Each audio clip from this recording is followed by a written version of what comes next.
Yes sir. Okay.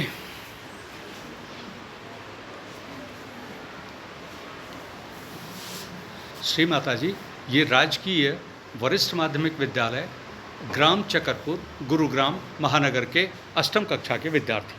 सभी विद्यार्थियों को गुरुग्राम के सहयोग ध्यान केंद्र की तरफ से मैं राजेश हार्दिक नमन और हार्दिक प्रणाम करता हूँ। ताली बजाएं हल्की। प्रिय विद्यार्थियों, कलयुग का ये वो समय चल रहा है जब भगवान अवतार लेने वाले हैं। श्रीमद् भागवत जो हिंदू धर्मशास्त्र हैं, कल की पुराण, मार्कंडेय पुराण, नाड़ी ग्रंथ, नल दमयंती आख्यान, भृगु संहिता, श्रीमद् भागवत, इन सब ग्रंथों में भगवान विष्णु के 10वें अवतार के आने का जिक्र है और उनका नाम है कल्कि अवतार। कल्कि का मतलब निष्कलंक, जिसमें कोई भी दाग ना हो। एक पवित्र अवतार भगवान विष्णु का आने वाला है, ऐसा इन धर्मशास्त्रों में लिखा है। इस्लामिक धर्मशास्त्रों का एक ही प्रमुख ग्रंथ है, वो है कुरान शरीफ। कुरान शरीफ का अभिप्राय, जो तात्विक अभिप्राय, कुरान मानी रोशनी और शरीफ मानी निश्चल यानी पवित्र। पवित्र रोशनी का ग्रंथ, ईश्वरीय रोशनी सल्लल्लाहु अलैहि वसल्लम हज़रत मोहम्मद साहब पर नाजिल हुई और तब उनको अंतर चेतना में ये आभास हुआ कि ईश्वरीय संदेश क्या है। और ये अवतरण आया सऊदी अरब में। तो एक अवतरण मोहम्मद साहब का जो इस्लाम लेके आए, फिर एक अवतरण आया प्रभु यीशु मसीह का जो कि आया इज़राइल में, यरूशलेम में। तो प्रभु यीशु मसीह का अवतरण जो था वो भी चमत्कारी ढंग से हुआ। अवतार जब आते हैं धरती पर तो मानव रूप लेकर आते हैं, लेकिन वो होते दिव्य हैं। दिव्य का मतलब पृथ्वी, जल, आकाश, अग्नि, वायु से परे। वो किसी एक अलग शक्ति के बने होते हैं, जो दैविक शक्ति, जिसका नाम ब्रह्म है। ब्रह्म शक्ति से निरूपित ऐसे व्यक्ति मानव रूप लेकर आते हैं। फिर जो उनको पहले मिलते हैं वो उस संदेश को फिर आगे मानव जाति तक पहुंचाते हैं। तो देखने में आया कि जब भी अवतरण धरती पर आए तो मनुष्य उसको पहचान नहीं पाया और मनुष्य हंसी ठट्टे करता रहा, उनकी परीक्षा करता रहा, उनकी खिल्ली उड़ाता रहा, उनको मारता रहा और उसके बाद अवतार चुपचाप अंतर्धान हो जाते हैं। अवतार जो हैं ईश्वर के, वो जन्म नहीं लेते और उनकी मृत्यु भी नहीं होती। वो जन्म और मृत्यु से परे होते हैं, अजन्मे होते हैं। श्री माता जी का जन्म 1923 में हुआ, 21 मार्च को, छिंदवाड़ा में। छिंदवाड़ा जो कि कर्क रेखा पर, जहाँ पर कर्क रेखा पर ही मक्का स्थित है और कर्क रेखा पर ही छिंदवाड़ा भारत के मध्य में। वहाँ पर श्री माता जी का पहाड़ियों पर जन्म हुआ। जब उन्होंने उनकी माँ ने कहा कि मुझे शेर देखने की इच्छा है, तो उनके पिताजी उनको शेर दिखाने के लिए वहाँ पे लेके गए और शेर को जब मारने वाले थे तभी कन्या का जन्म हुआ। तब इनका बचपन का नाम नीरा, नीरा मीन्स नीर जैसी पवित्र। नीरा से बाद में नाम बना निर्मला। निर्मला में 3 शक्तियाँ हैं। एक शब्द हुआ नीरा, निर्मला मानी पवित्र, और दूसरा इसका तात्विक अभिप्राय क्या है, इसमें 3 दिव्य शक्तियाँ समाहित हैं। भूत, भविष्य, वर्तमान, तीनों की दिव्य शक्तियाँ। कौन कौन सी? नहीं मानी नहीं यानी कि शून्य। तो पहली शक्ति इनके अंदर शून्य की शक्ति है कि आपके भीतर जो 6 शत्रु हैं, आपके 6 शत्रु कौन से? काम, क्रोध, लोभ, मोह, मद और ईर्ष्या अथवा राग द्वेष। ये जो 6 शत्रु हैं आपके इंद्रियों पर बैठे हुए हैं, इन 6 शत्रुओं को पहली शक्ति खत्म करेगी और उस शक्ति का नाम है महाकाली।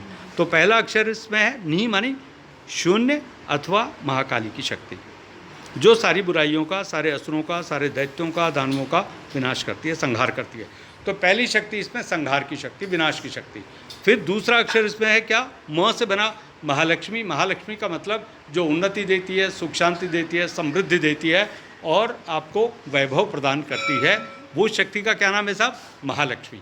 और तीसरा अक्षर इसमें ल से बना ललिता। ललिता माने सरस्वती, जो ज्ञान देती है, कला देती है, विद्या देती है और नई चेतना का सूत्रपात करती है। उस शक्ति का नाम है महासरस्वती।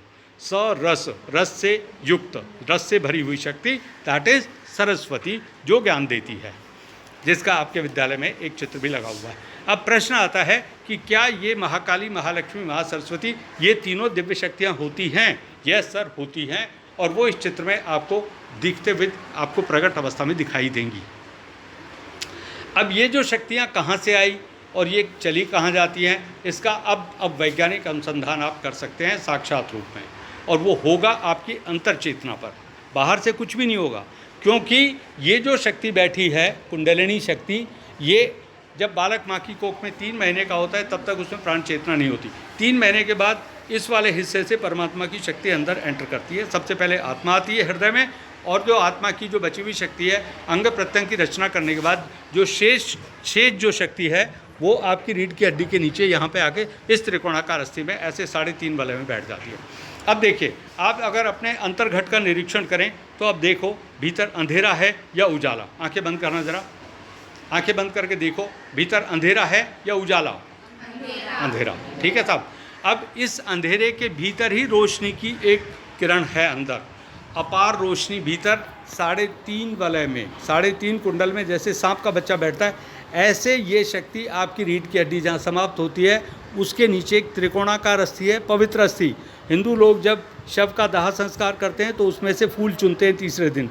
वो फूल कौन से होते हैं? वो 7 कमल के फूल होते हैं और एक होती है आत्माराम। एक तो हृदय की हड्डी और एक रीढ़ की हड्डी के नीचे त्रिकोणा। ये हड्डी इसको अग्नि देवता भी नहीं जला सकते, इतनी पवित्र होती है, जो राख में से चुनी जाती है और फिर गंगा जी में प्रवाहित की जाती है। ये लंबी रामायण।